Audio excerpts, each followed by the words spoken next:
I got picked up with the Dragons Academy, and then they put me in Cardiff Met for a year, and that for my physical development and understanding the game was massive. A wedyn sefyll mas yn barod bod yn ei flwyddyn gyntaf chwarae rygbi oedolion. Oedd e'n mor athletic a mor gryf.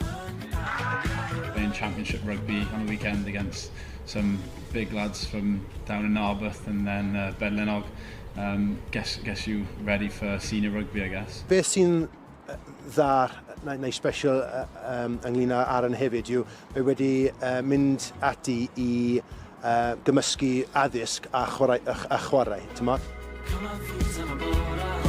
Mae'n chwaraewr naturiol iawn. Mae'n atgoffa fi lot o Toby Falatau gan chwarae gyda Toby yn gwybod cryfderau Toby. Mae'n edrych yn debyg iawn o ran y ffordd mae'n ymosod gyda'r bêl. Mae'n chwaraewr corfforol sydd yn gallu chwarae gêm tin a mae'n cysalu'n dda am y bêl ar y llawr hefyd. Felly mae'n chwaraewr llawn Aaron Wainwright. Dim yn syndod I fi bod e wedi camu lan trwy'r lefelau a chwarae'n gyson I dreigiau am 2 tymor nawr a chwarae'n gyson I Gymru.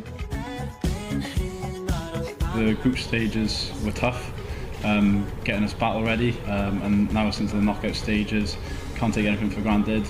If we slip up, we're going to be going home, and I don't think anyone wants to be going home. We've had a good couple of weeks out here, bonding, training well, playing well, so I think the boys are ready to get going and want to carry that on and hopefully get to the semis and then get to the final.